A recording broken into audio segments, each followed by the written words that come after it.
The pill bottle rattled when I picked it up, a sound I'd become intimately familiar with over the past 4 months. Capecitabine, the label read, take 2 tablets twice daily with water within 30 minutes of a meal. The orange pills inside represented my best chance at beating the acute lymphoblastic leukemia that had upended my life at 23. Each bottle cost $4,200. My insurance covered most of it, leaving me with a $300 copay that still stung each month. But the financial cost paled in comparison to the physical one. Weight loss had stripped 20 pounds from my already slim frame, leaving me gaunt and skeletal. Fatigue so profound that climbing the stairs to my bedroom required rest stops and sheer determination. A pallor that made my skin look translucent, made strangers ask if I was feeling all right, made children stare. The medication worked by interfering with cancer cell division, but it also interfered with everything else. My appetite had vanished. Food tasted like cardboard when I could taste anything at all. My hands and feet tingled with neuropathy. My hair had thinned to wispy strands I eventually cut short just to feel some control over my changing appearance. My stepmother, Diane, hated how I looked. "Can't you wear more makeup?" she asked last week, eyeing me over her coffee cup. "You're so pale. It's unsettling." "It's the chemotherapy." "Still, you could make an effort." I'd moved back home after my diagnosis, partially because my father insisted, and partially because living alone during intensive treatment seemed unwise. Dad had remarried 3 years ago, and Diane had tolerated my presence until I got sick. Now my illness inconvenienced her carefully curated image of domestic perfection. The party had been planned for months, a fundraiser for the local arts council hosted at our home, with a guest list that read like a who's who of the city's social elite. Diane had spent weeks preparing, her anxiety and excitement building with each passing day. Professional caterers hired from the city's best restaurant, a string quartet flown in from Seattle, flowers shipped from Portland because the local florist wasn't sophisticated enough, 3 fittings for a designer dress that cost more than my car payment. She'd show me the seating chart, the menu cards with their calligraphy, the custom cocktail napkins with the event logo. Every detail had been agonized over, refined, perfected. This party was her debut into a social circle she'd been courting since marrying my father.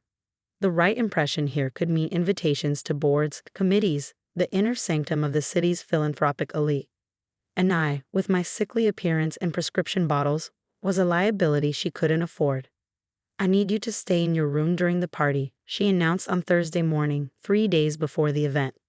I looked up from my oatmeal, the only food I could reliably keep down lately. "What?" "The party. Saturday night. I need you upstairs, out of sight. It's my house too. It's your father's house, and I'm asking you, as a favor, not to be visible when my guests arrive. You understand why?" I understood. I looked sick because I was sick, and sick people didn't fit Diane's aesthetic. "I'll stay in my room," I said quietly. Saturday arrived with clear skies and perfect weather. Diane spent the day in a controlled frenzy of last-minute preparations. Flowers arranged and rearranged, table settings adjusted, lighting tested. I spent the day in my room, timing my medication schedule. 2 pills at 8 in the morning with toast. 2 more at 8 in the evening with soup. Missing doses wasn't an option. My oncologist had been clear about that. The medication worked by maintaining consistent levels in my bloodstream, skip doses, and the treatment's efficacy dropped significantly. At 6 in the evening, Diane knocked on my door. She wore a silver cocktail dress that probably cost more than my monthly medication. Her hair and makeup were flawless. "I need you to give me your pills," she said. I stared at her. "What?" "Your medication, the bottles in the bathroom. Give them to me. I need to take my evening dose in 2 hours. You can skip 1 night. I don't want pill bottles visible anywhere in this house. My friend Patricia is very observant, and if she sees prescription bottles, she'll ask questions." "Diane, I can't skip doses. It's chemotherapy. 1 night won't kill you. Don't be dramatic." She held out her hand expectantly. "No." Her expression hardened. "Excuse me." I said no. "I'm not giving you my medication. I need it. This is my party in my home, and I am not having it ruined because you insist on looking sick and leaving your pills lying around like some kind of pharmacy. Give me the bottles, now." "Where's Dad?" "Your father is downstairs helping with the wine selection. Don't involve him in this. Just cooperate for once." She pushed past me into the bathroom. I heard the medicine cabinet open. Heard bottles rattling. I grabbed my phone and started recording as I walked to the bathroom doorway. Diane stood at the sink, my 3 bottles of Capecitabine in her hands. Each contained a 30-day supply, 3 months of treatment, representing over $12,000 in medication. Put those down, I said, phone raised. She saw the camera and her jaw tightened. Turn that off. Put my medication down first. Instead, she twisted the cap off the first bottle and turned it upside down over the toilet. Orange pills tumbled into the water, dozens of them. Months of treatment disappearing in seconds. Stop. I moved forward, but she blocked me with her body. You make me look sick at my own party, she said, opening the second bottle. I've worked too hard for this night to have you ruin it. More pills hit the water. The second bottle emptied, then the third. She flushed twice. The pills swirled and vanished. There, she said, setting the empty bottles on the counter. Problem solved. Now you have no reason to come downstairs. I was shaking, phone still recording. You just destroyed 3 months of chemotherapy. I destroyed some pills.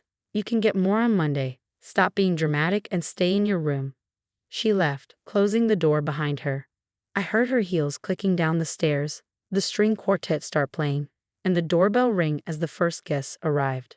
I sat on the bathroom floor and documented everything. Photographed the empty bottles with their prescription labels clearly visible, photographed the timestamp, and recorded a voice memo describing exactly what had happened, my voice surprisingly steady. Then I called my oncologist's emergency line. Dr. Williams called back within 20 minutes. What's wrong? My stepmother just flushed my entire medication supply down the toilet. All 3 bottles. Silence. Then, carefully, all of it. Every pill. I have it on video. You need to go to the emergency room, tonight. Missing even 2 doses of your current protocol could be dangerous. I'll call ahead and authorize an emergency supply. The ER visit lasted 4 hours. They examined me, drew blood, and consulted with Dr. Williams remotely.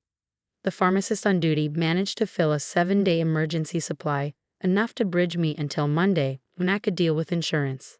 The bill was $2,800. Monday morning, I called my insurance company and explained that I needed my prescriptions refilled 3 weeks early because the original supply had been destroyed. Destroyed how? The representative asked. Intentionally. By a family member. I have video documentation. I'll need to transfer you to our fraud investigation department.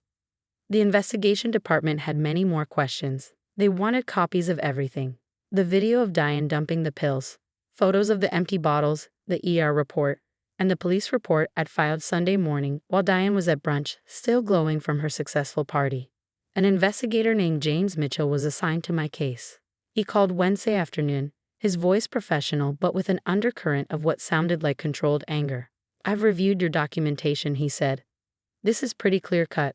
Your stepmother destroyed over $12,000 worth of medication that our company paid for. That's insurance fraud. But it's more than that. It's medical endangerment. It's interference with life-saving treatment. I just need my medication replaced. We'll replace it. Already approved. You can pick it up today. But we're also pursuing damages. Your stepmother's actions forced you to seek emergency care, caused you to miss critical doses of life-saving medication, and cost both you and our company significant money. More importantly, she put your life at risk over party aesthetics. We take this very seriously. What happens now? Full investigation. I'll interview all parties involved, review all evidence, and document everything. Then we determine liability and pursue damages through our legal team. This isn't just about reimbursement. This is about accountability. He interviewed me first, recording everything in his office downtown. He asked me to walk through the entire incident chronologically, starting from when Diane first asked me to stay in my room. He reviewed my video frame by frame, noting timestamps, her words, and the visible prescription labels on the bottles. He examined the photos I'd taken, read through the ER report line by line, and consulted with Dr. Williams about the medical implications of missed doses. Your oncologist states that missing even 48 hours of this medication could significantly impact treatment efficacy. He said, reading from his notes, that you're at a critical stage where consistency is paramount. Is that your understanding as well? Yes. Dr. Williams was very clear about that from the beginning. Then he interviewed Diane. I wasn't present for that conversation, but Dad told me about it later, his voice heavy with something between shame and exhaustion. She had been confident at first, he said, dismissive of the entire investigation. Just a misunderstanding between stepmother and stepdaughter. I was exaggerating, being dramatic, making a situation out of nothing. The pills were probably expired anyway. She'd done everyone a favor by disposing of outdated medication.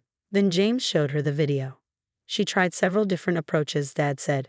First, she claimed it was taken out of context, that the camera hadn't captured the full conversation, that I'd given her permission to dispose of the medication. When James pointed out that permission didn't explain my immediate trip to the emergency room, she shifted tactics. She said I'd been looking for a reason to cause trouble, had set the whole thing up because I resented her, had staged the destruction myself for sympathy. James asked her to explain why, if I'd given permission or staged anything, I'd immediately gone to the emergency room for replacement medication at significant personal cost. Why I'd filed a police report within 24 hours. Why my oncologist had documented medical necessity for immediate replacement and expressed serious concern about missed doses. Why the video clearly showed her stating that I made her look sick at her party. She couldn't answer any of it. The confidence crumbled. She'd asked for a lawyer. The determination took 2 weeks. James called me on a Friday afternoon.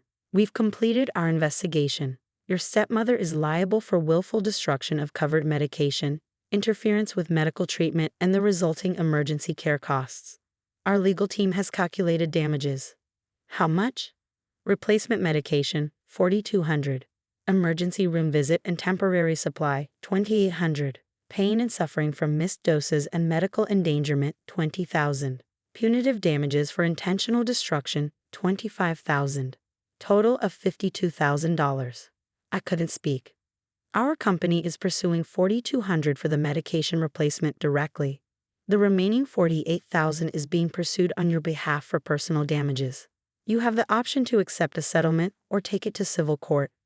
A settlement? We've contacted your stepmother's legal counsel. They're motivated to settle. This video is not something they want presented in court. The settlement offer came 3 days later, $50,000, paid in full within 30 days, in exchange for not pursuing criminal charges beyond the police report already filed. I accepted. Diane didn't speak to me after that. Neither did Dad initially. He was caught between his wife's humiliation and his daughter's near-death experience. Eventually, he chose Diane, the way he'd been choosing her all along. I moved out 2 weeks after the settlement cleared. I found a small apartment near the hospital, close to my oncologist's office. I furnished it with money from the settlement. I set up automatic pill reminders on my phone, backup alarms, and a locked cabinet for my medication. The treatment continued. 6 more months of pills, taken religiously, twice daily, never missed. The leukemia responded. My counts improved. Dr. Williams used words like remission and recovery. Diane's party had been a success, by all accounts. Her friends had been impressed. Her social standing had been elevated. She posted photos on social media, perfectly staged shots of elegance and refinement. She deleted them all after the settlement went public. After her friends learned she destroyed her stepdaughter's cancer medication over party aesthetics. After the whisper network of social circles she'd worked so hard to infiltrate learned what she'd done. Turns out flushing chemotherapy pills down the toilet to maintain appearances doesn't play well among the charity fundraiser crowd. I saw her once after I moved out at a grocery store 6 months later. She looked older, harder, turned away when she saw me. I let her go.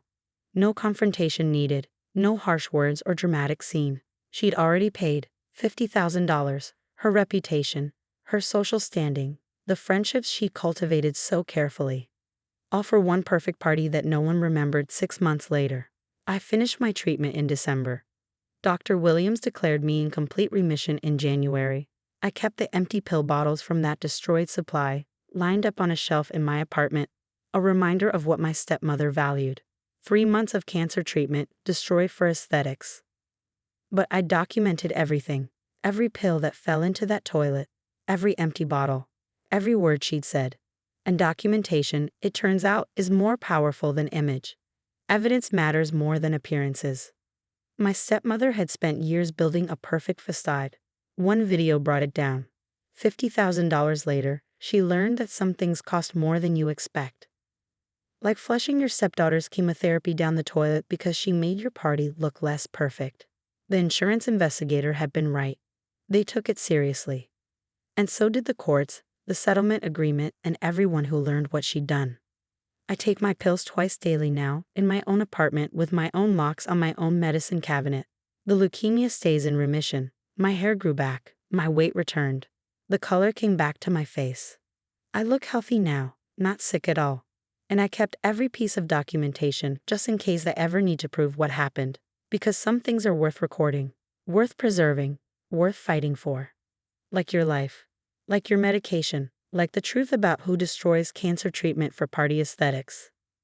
My stepmother learned that lesson at $50,000. I learned it too, but my lesson was different. I learned that sometimes the people who should protect you will betray you for something as shallow as appearances. And when they do, documentation is your best defense. Record everything. Document everything. Keep the evidence. You never know when you'll need proof that someone chose aesthetics over your life.